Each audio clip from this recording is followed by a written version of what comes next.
Hi, it's Bumble. Welcome back to my channel.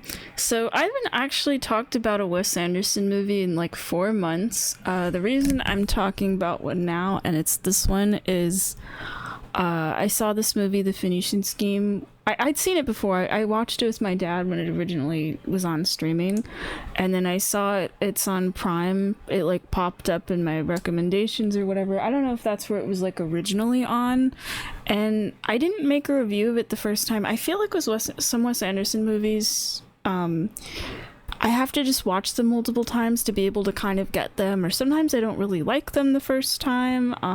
Like I had to watch what is it, the French one, the French Dispatch. I had to watch that like 3 times, and at first I was just kind of confused and I didn't really remember it much, but then by like the third time, or the time when I made the review of it, which is still one of my out of my movie talks or whatever, that's the one that I feel the most proud of, really. I feel like I articulated myself pretty well, and just talking about that movie in general. I ended up really liking it by like the third time around. So sometimes it just kind of takes me a while, both with like how much I'll like the movie or how much I understand it. And with the Phoenician Scheme, I feel like I liked it a little more. There's still things I kind of don't really understand with it, but I feel like my opinion of it's shifted slightly, and like knowing stuff about it and then watching it again, I feel like that kind of helps me a little bit, so I decided to talk about it. But before I talk about the movie, you probably notice I'm using a different overlay. So I need to just kind of talk about this for a bit. I'm having a bit of a dilemma, and I'm not gonna like post this, I think, the day I'm recording this, but like within the same week, just letting you know. So it's like, this is an issue, this is like a current thing on my mind, I guess.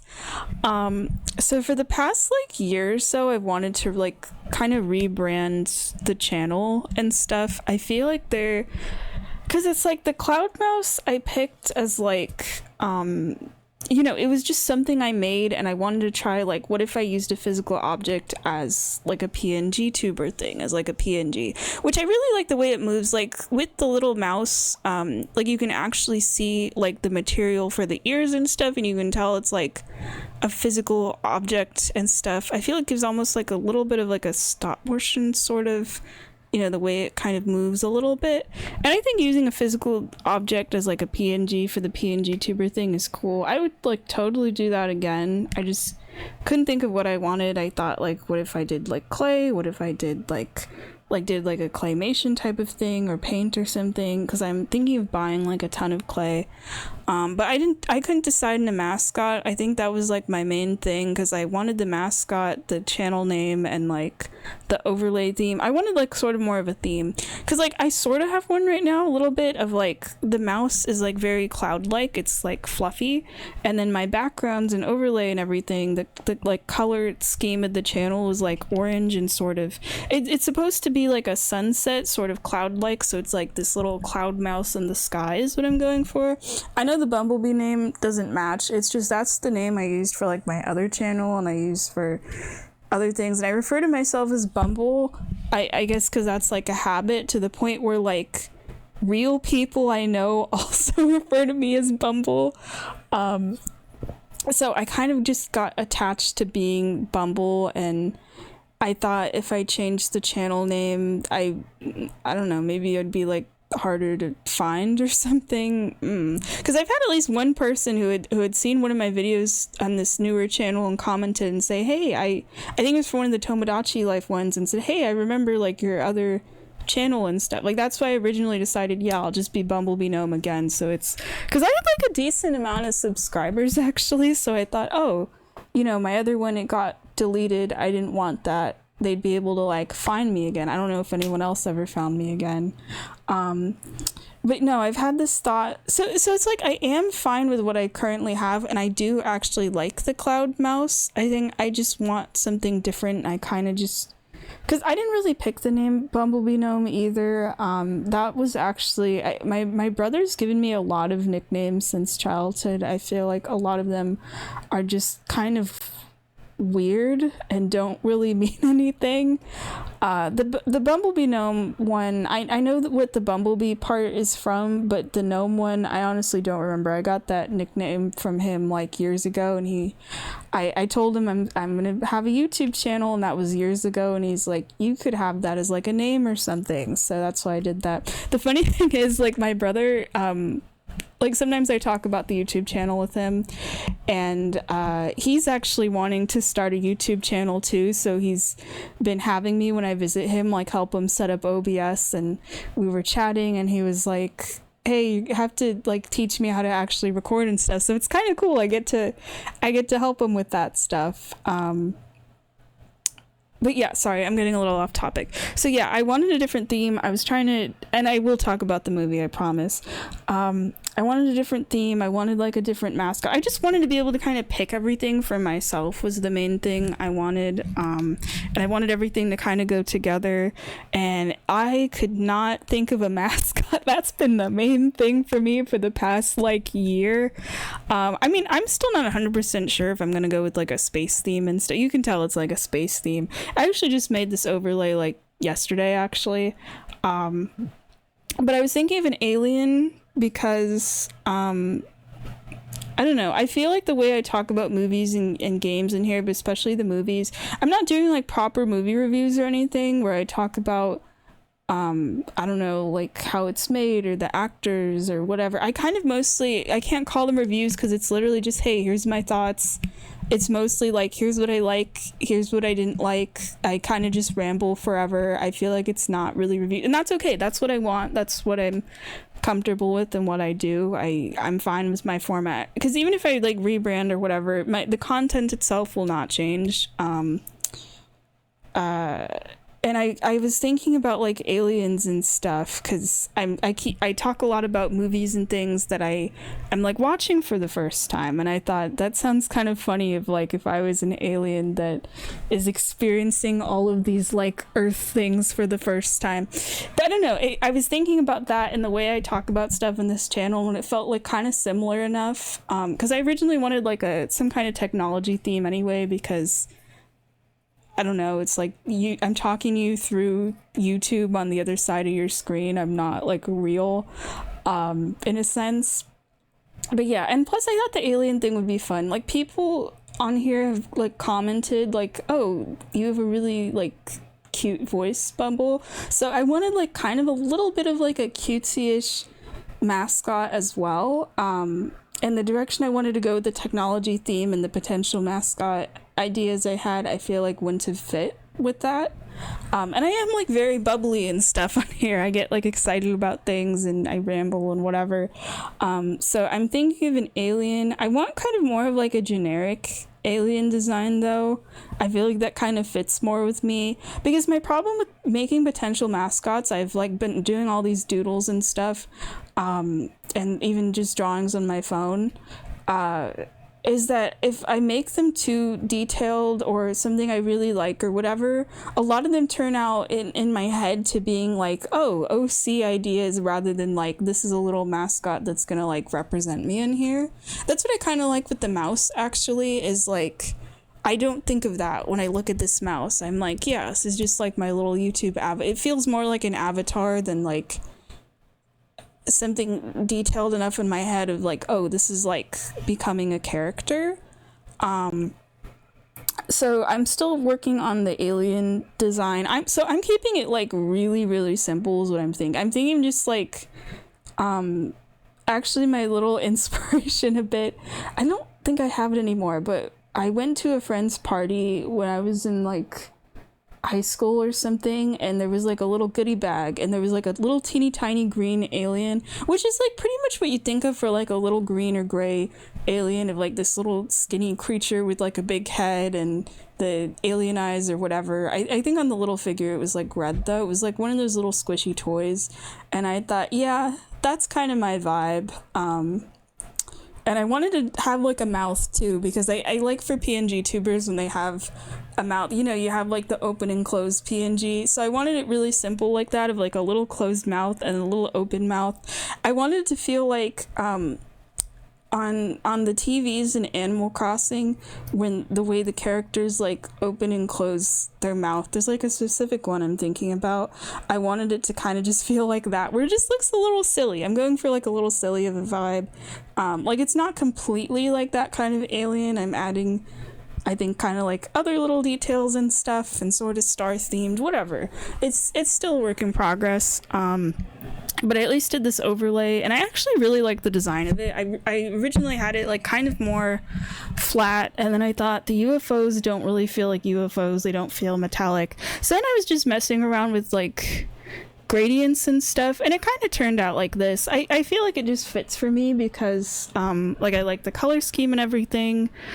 It's like the gradients add like a little bit of like kind of dimension to it. I mean, it's still like 2D and stuff, but doesn't look so like flat solid colors. But that is kind of the way I draw anyway, and like my paintings and stuff.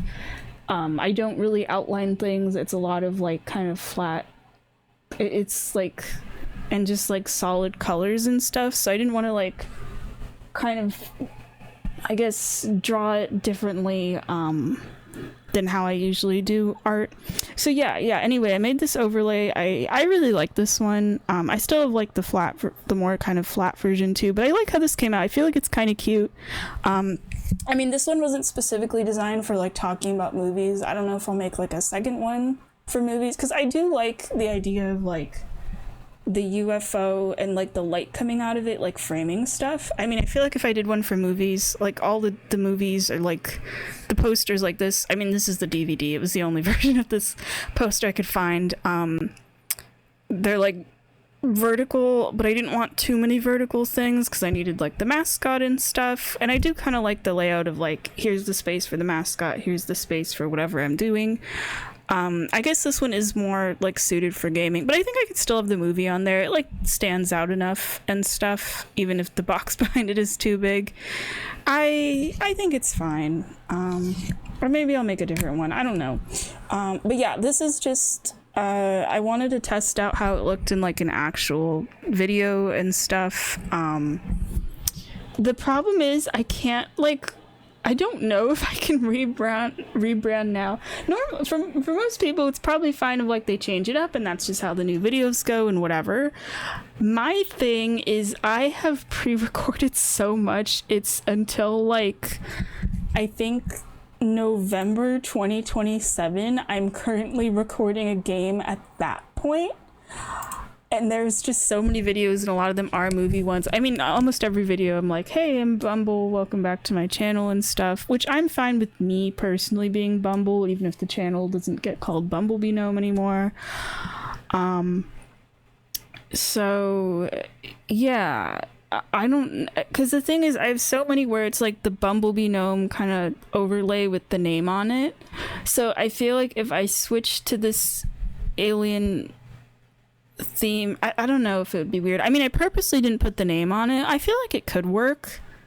I mean, as long as I kind of don't change the channel name until like November of next year, because then I could go by something else at that point. But I guess the overlay change could be fine. I mean, you would still know what the channel is, even if it doesn't have Bumblebee Gnome on here. And I like the design of it, so I might... The thing is, like, it would be a mix of, like, all those pre-recorded videos with, like, the orange background, and then there would be ones that have this. I just didn't know if it would be, like, kind of confusing. But I think I could change it around. I mean, even if I have, like, a different... Whatever this new alien-themed mascot is on some of these, because there would probably be more pre-recorded movie reviews than like, I guess, the ones where I record and post it immediately, whatever. So yeah, that's the reason it's different. I really do like this one. I didn't want to wait till, I don't know what my life's going to be like November of next year, and if I'd still be recording or whatever, or if at that point I'd want like a different theme, so I didn't want to just like literally wait till then, or like start using it at that, like pre-recording stuff for that point. So I want to just start using it already. But yeah, I'm still designing the mascot. I'd say I'd at least be using that and this overlay. I don't know. I think since I would keep the Bumblebee name for like quite a while, I don't think I'd do like a different channel banner until later, even though that would be really fun. But yeah, all of this can change as well. Okay, I know I rambled about that for like 15 minutes. I just feel like I needed to explain it. But yeah, I really like the design of it, of this overlay. And I'm gonna, take my time with like the alien design, whatever. Okay, let's talk about Phoenician Scheme, finally.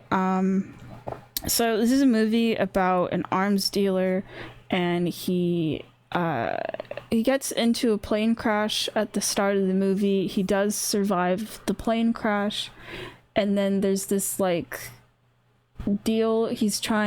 project he's trying to work on, and he needs all of these people. And I'm like summarizing here just off the top of my head, and he needs all these people he knows. I think one of them is like his second cousin or something as well, to cover the gap, as in like the cost for the project. But like almost every problem that happens to the main character is kind of his own doing, where he like tries to cheat people out of deals and stuff, and he gets like called out on this stuff several times. There's just a lot of like morally not good things he's doing as well. But then part of the movie is also that he's like traveling with his daughter. I'm still not really sure if she's like 100% like his biological daughter. It kind of seems like not at the end, but they end up growing close and stuff. And he even says at one point of like, oh, even if you turn out to like not be my biological daughter, can I just like adopt you anyway? And she's fine with that. But they don't really know each other at the beginning. Her name is Liesel. She's a nun, but she like needs to take her vows to become a nun, and she's like lived in like a convent her whole life and stuff. I think I found her as like one of the more interesting characters of the movie. I'll talk about her in a little bit. And then there's this tutor guy, Bjorn. He was kind of cool too, actually, and you see his relationship with Liesel grow, and then you see like Liesel and her father. I think that's the thing I'm most interested with like a lot of Wes Anderson movies, honestly, is like the relationships just between people. I don't really know how to like describe that, but I feel like that tends to be like the heart of a lot of his movies, even if the stories sometimes like get a bit, I don't want to say wacky, kind of, I'm trying to think of a better word, can feel a bit like complicated. A lot of the plots tend to be about like heists and stuff, is what I've noticed. Or there's just all of these things going on and so many characters, but like the relationships between the main characters, whether it's like romantic or between like family, siblings are family, friends, whatever, those dynamics, usually end up being my favorite parts. And that's always a thing in like every one of the movies, even since like Bottle Rocket, so I find that pretty cool. The main character himself, I feel like he was kind of hard to watch at first, where he's like such an asshole, but it's in a way, I'm trying to think, because like the other thing with Wes Anderson characters too is they have this way of speaking where it's like really calm all the time. No one's like shouting or screaming. Like there's a point in the movie where the tutor guy, he ends up finding dynamite in the plane, and he's like, oh hey, I found this. And I feel like if it was like any other movie, the characters would be like, holy shit, there's a bomb in here, what are we, they'd be like panicking and trying to figure out what to do with it or something. But then the other characters are like, oh hey, does it have like a timer on it? And they realize they're gonna land before the bomb's gonna go off, and they're like, yeah, It's fine, whatever. You know, it's like a very matter-of-fact way of speaking. I especially feel like Liesel is kind of that way, her and her father, out of like all of the characters. But that's like a thing I've noticed in like a lot of these movies. My dad always seems to find that kind of funny. I notice he tends to like kind of laugh at that. But yeah, the main character, like he has Liesel, and then he has these 8 boys that are like younger than her. They live across the street. They don't seem to like have a relationship with their father. The dad, he has like, I guess, multiple businesses and stuff. There's like slave labor, and he's like causing famines and stuff, and he doesn't like blink an eye at any of this. And Liesel is like discovering a lot of this stuff at the beginning of the movie, and she's like, yeah, this is not okay, why the hell are you doing this? There's a part when there's like a bug at the dinner table. The tutor guy, because he like teaches people about bugs, pulls out a box with, I think, like a mantis, and the little boys at the table, they're not in the movie much, by the way. It's mostly at like the beginning and the end. They get startled, and they react to the bug, and their dad actually gets mad at them. He's like, you're lions or whatever, you're not supposed to get upset about this. And it's like, dude, these are your kids, you don't have to yell at them for something like this. And there's like other people in this family too that are also just not well, honestly. Like there's an uncle, I think his name was like Uncle Numar. Him and the main character, I think they're like half brothers. They end up actually getting into like a physical fight towards the end of the movie. The way it's set up with that was like kind of funny to me, actually. Hold on, let me find the notes. Where the uncle just goes like, wait, fine, I'll do it myself. And it's revealed like he's referring to an assassination because he's the person that's trying to kill the characters throughout the whole movie. And then they get into a fight. But and the camera work for that fight was actually kind of cool. So yeah, and it's, I think there's like a rumor that the uncle supposedly has killed like Liesel's mom. I think they do say who ends up killing her, but I don't, towards the end, I don't remember who. I think the thing I was kind of confused about with the movie, because I didn't know if it was like actually happening or some kind of like dream sequence thing or whatever, is there's these like biblical segments where it's like the movie, you know, it's in color, but it'll like turn to black and white, and it's like the main character is being judged by these biblical figures. One of them is God. He's played by Bill Murray. I forgot that Bill Murray was in this, actually, but Bill Murray, there's like at least like 10 different, probably more at this point, actors that are consistently in like almost every single Wes Anderson movie. He really likes using a lot of the same cast, but that ends up being really fun because then like once you watch like enough of these movies, it's like you see them all playing like different characters and stuff. It feels kind of cool. It's like you're waiting for like, when is so and so gonna show up?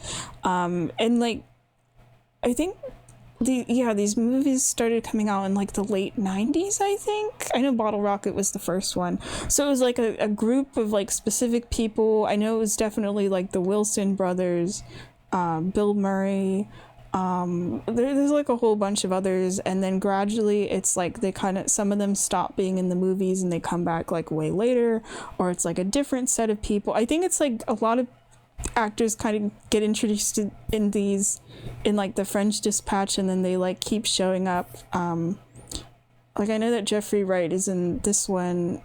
Wait, was it him? Yeah, I think it was him in like this one in French Dispatch, for example.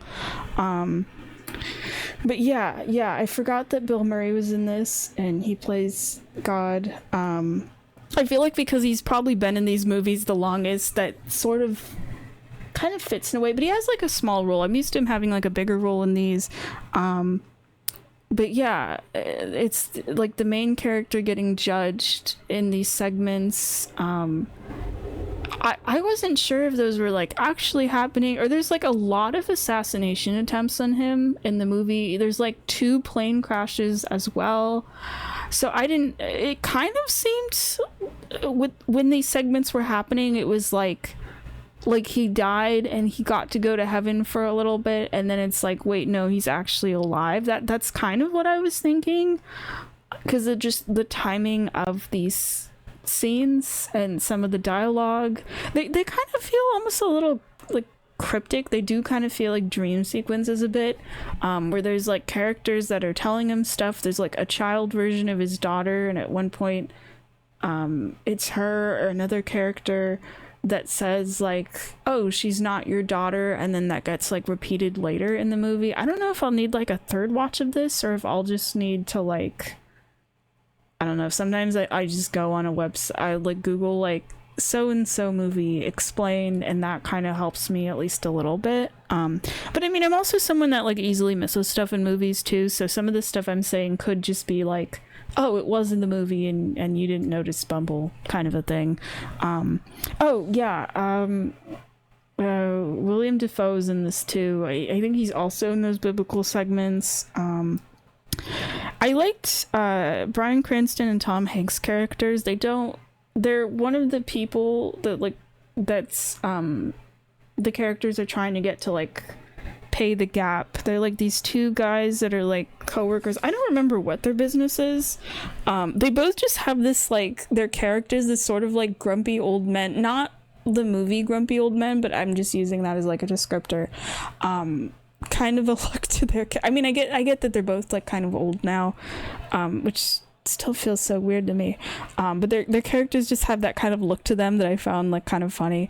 I actually liked their part of the movie, where they end up, all of the characters having to watch this like basketball bet going on. Oh yeah, there's this Prince character as well. I think his name was Farouk, and he ends up having to play basketball. There's like a bet of whether they're able to like actually shoot the ball through the basket. I know there's a term for that, I'm like blanking out on that right now. And he's like never played basketball in his life, but he's like forced to do this anyway. I was not expecting whatever problem was happening in the movie the characters were disagreeing about to be resolved through basketball, so that was kind of just a bit funny to me. Just the whole sequence of it. I think it's just like the timing of a lot of stuff in it. Let me see what else. I want to talk about Liesl a little bit. I just found her probably the most interesting. I felt like a lot of the characters that, or not a lot of the characters, but like her and her dad definitely, you know, they both have character development, but I feel like Liesl's was kind of more interesting to me, where she's like constantly questioning her father, and he's the type of guy where he wants people to obey him when he says stuff and like not question him on anything, and she's constantly calling him out. It's not like they get into like arguments really. She'll just be like, oh, why, or whatever, and she's like trying to break him down, and he's like, you don't need to know, and then she keeps pressing him on it, and he's like, okay, fine, and he like tells her stuff. What was I gonna say on that? She, you know, she starts out like as this nun. She's lived in this convent her whole life, but she slowly kind of just engages with more and more stuff that, you know, I don't think nuns would probably be doing. Like there's this bit where she's telling Bjorn like, oh, I've only ever drinking communion wine, and it was originally like they're in like a tunnel or something, and he's gonna have a beer, and she's like, I don't drink hard liquor. It's like kind of almost like a gag throughout the movie, where the characters are offered alcohol and she's like, I don't drink hard liquor, and another character's like, it's not hard liquor, and she's like, okay, I'll have whatever the drink is, you know. So she's like kind of drinking more and more as the movie goes on. I think at first it's beer, and then it's I think like a 2 cocktails or something. She never really seems to get like drunk or anything though. She's like very good about it, but she'll just have like 1 or 2 drinks and stuff. But I found that kind of interesting. And she's like not a character that gets like easily persuaded or like tricked or anything, you know. I think it's just more of like she, you know, does like want to try these things. What else? She ends up getting given a knife at one point. I don't remember if she actually has to use it or not, but she like carries that around for a while. I don't remember if they said she like originally smoked. She might have. There's like several characters that smoke like cigarettes and stuff, but I noticed at one point she was like smoking out of a pipe. She'll sometimes smoke at like the same time as her dad, and there's something about that that's just like kind of funny to me. But there's like a lot of Wes Anderson characters that smoke though.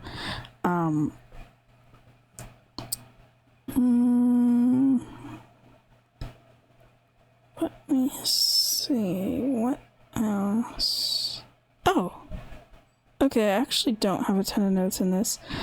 One of the things about Liesl, though, I would have wanted to see more of, and I get why it's the way it is, of more of her and her brothers. The thing is, the brothers aren't really, like, plot important. It's mostly, like, Liesl and the dad. It's because they're going on this whole, I guess you can call it, an adventure, you know, of trying to get this money from people. So it's just kind of a focus on them, and it's not like the brothers go with them, so there's no reason for like the brothers to really be included in the plot or in a lot of the movie. But there are some parts where it's like she's reading to them and stuff and trying to hang out with them, and I thought that was kind of nice. You really only see that like the beginning or the end, but I kept thinking like kind of wish we could have they could have been like characters in a sense. Like they have names and stuff, but they don't really feel like individual people or anything, the brothers. But it would have been nice if I mean she does get to read to them, but it would have been nice if there was like a scene where it's just like her and them, because I think they do get to talk actually, but it's like there's like one dinner scene where they're with their father and stuff. But if there was a scene where it was like just the sister and the brothers, I think that would have been kind of nice. That isn't just like voiced over, like part of like a montage or something. Oh yeah, I think the thing I remembered the most from like the first time I had watched it, and I was like thinking about it as I was watching this time, was that the tutor guy Bjorn, that's not his real name, by the way, and they never actually say what his name is. I do like the way they do it where he's showing Liesl like his passport or something, but it's like so close to the camera that you can't actually read anything on it, and he says, you know what, just like call me Bjorn, that's fine. So the audience doesn't actually learn what his name is, but he turns out to be an American spy. He actually has like an American accent, and it's really interesting because I feel like I haven't seen Michael Cera in a movie in like a long while. I mean, I'm sure he's been in stuff I just haven't really seen, so I always think of him from like the 2010s where he plays more like comical characters. I always think of him as because didn't he play Scott Pilgrim, or am I thinking of someone else? I don't remember actually. I feel like it's either him or there's another guy. I get the two of them mixed up sometimes. I don't remember his name. Anyway, yeah. His character, I like that, you know, he's like in disguise as this tutor, and there's a scene that's funny to me where his identity is revealed because they get into the second plane crash, and conveniently all of his passports are spread out, and the characters see, and they're like, okay, this is, you know, that's weird, who are you? And he's like, oh, my real identity isn't that different from this like Bjorn guy or whatever. And it's not like he changes much, and I mean he's still played by the same actor, but like pulls it off so well where it really does feel like a different character actually. And the joke, you know, is he's saying like, oh, my real self isn't much different, and then he's very different actually. It's literally just like he removes the glasses. I think he like puts up the collar on his jacket. He starts smoking cigarettes, and he changes his accent, and that's it. It's not much. It's not like he's wearing a wig or he changes clothes or whatever. You know, it's not anything super drastic, but it feels drastic because as soon as those 3 changes happen and he's like facing the camera again, because the camera turns away from him, it's like focusing on something else, he just feels like a completely different person. And like, yeah, I know that's like acting and stuff, but he just like pulls it off really well. And it's like, of course I still know, like, yeah, that's the same guy, and now he's being his real self as this like American spy or whatever. But I just thought that was really cool. And he stays as his real self the rest of the movie. And I do like that even when he was in disguise, like he spends a lot of time with Liesel, really, and they're trying to get to know each other. Or it's more specifically, he's trying to get to know her, and he asks her questions. There's like a point where he pretends to be drunk and he's asking her like something like, would you genuinely love me, or something like that, and then his identity's revealed and he's like, oh yeah, I meant that as like an actual question, and like he comments on her being pretty or whatever. But they do end up like kissing once his identity's revealed. And I mean, I don't know if when he was in disguise if she actually romantically liked him or not, but I feel like it was in a way where you could say it's like building, like they're kind of getting to know each other, and then, you know, they end up becoming a couple. And I think he does end up like proposing to her at the end, which I thought was pretty nice, where he like gives up being a spy and I think becomes like a teacher working with like kids or something. But yeah, they get a lot of screen time together. Let me see, what else? The main character becoming a better person at the end is kind of nice, where he's like gonna get rid of the slave labor stuff for like his company and getting rid of the famine. And he, you know, this entire movie he's like trying to get people to cover the gap, and then he's like, okay, I'm gonna just cover the gap myself, and wanting to like adopt Liesel as a daughter. I don't know if it's because of the events of his whole journey with his daughter, or because he keeps being put on trial in like these biblical segments. I feel like it's probably a bit of both. And then the epilogue shows that, because he starts off as like a really rich guy at the beginning. He has like this huge house, and then he ends up like kind of poor at the end, I think because he ends up using all the money for this project, the Phoenician scheme. But he also decides, which I think was like the biggest growth of him as a character, was not wanting to actually be part of the project once it's done. He like removes himself from it, and then he ends up running a restaurant. I remember the restaurant had a cool name, which was also part of his name. Zaza, ZSA, and that's his name, and it ends up as part of his restaurant name at the end. I'm even looking on Wikipedia to try to see if it doesn't say what the restaurant, well, it's referred to as a bistro here, but they show the name of it at the front. I thought it was a cool name. Yeah, I don't remember, but I actually do feel like that's kind of fitting, where he's working in like the food industry business. Not that he's like the owner, I think he's just like a cook there, because there's this one part of the movie, I think it's after the second plane crash, where suddenly all 3 of the main characters are just blurting out all this information about themselves, which I thought was kind of nice, because they spend a lot of the movie, I feel like, being kind of secretive, and not just because literally one of them is a spy that's lying about his identity. I mean, for the other 2 main characters as well. But he mentions about being raised, or having dinner with like the servants of his family or whatever, and because of that he ended up like weakly as a child, and he ends up having experience as like being a really good cook and dishwasher, and then that ends up being exactly what he does. You see it in like the narration for the epilogue for like his bistro and stuff. So I thought that was pretty cool. That's something else I like with these Wes Anderson movies as well, where there's like dialogue like that or little details or whatever you get during the movie and you don't really think like a ton about it, and then it ends up like kind of paying off in the end in some way.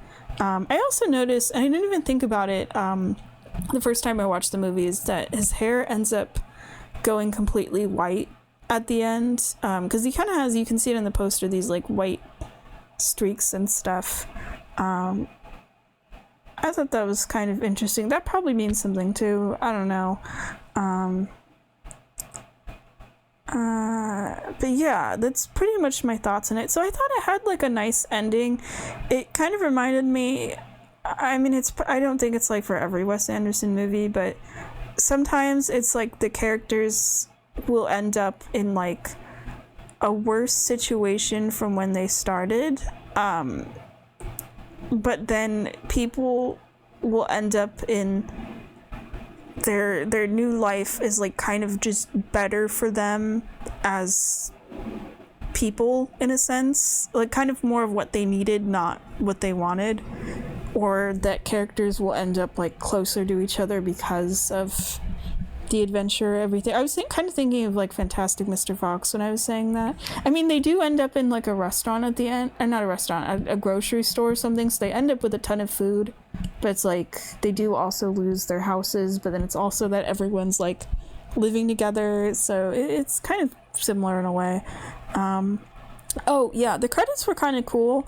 They have all these paintings and they're like properly credited, which was kind of nice. Even the medium, like oil on canvas, for example, is included. Like all the details you would see for like if you were seeing a painting in like a museum or something.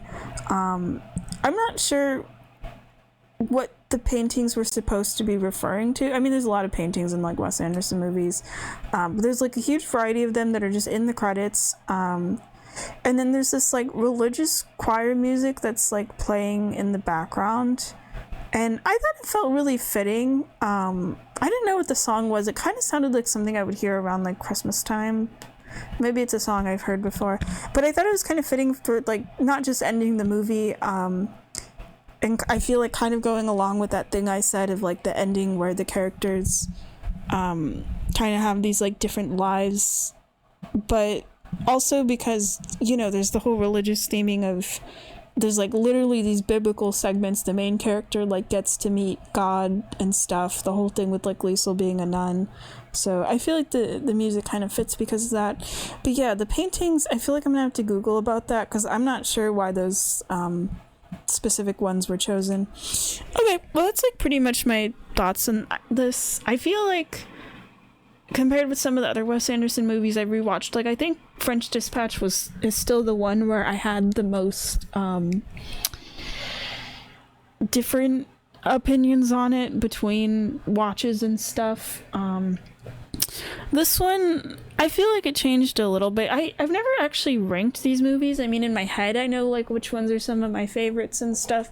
I feel like with some of the newer ones, I'm not like this one, or I guess when I'm saying newer ones, I'm thinking of like this one or Asteroid City. I feel like I haven't really been caring about them like as much, really, or like liking them as much as some of the older movies. I don't know. I think my favorite is still probably the hotel one, though.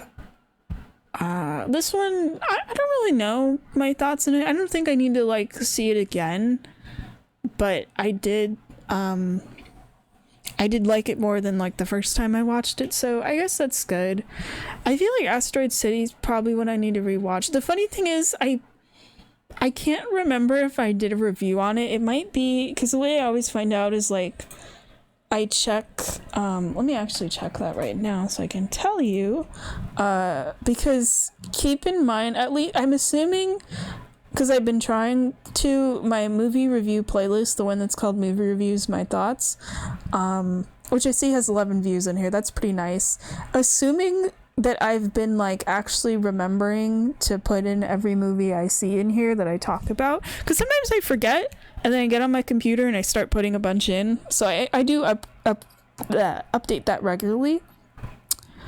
There are 205 videos in here, and that started like a year ago.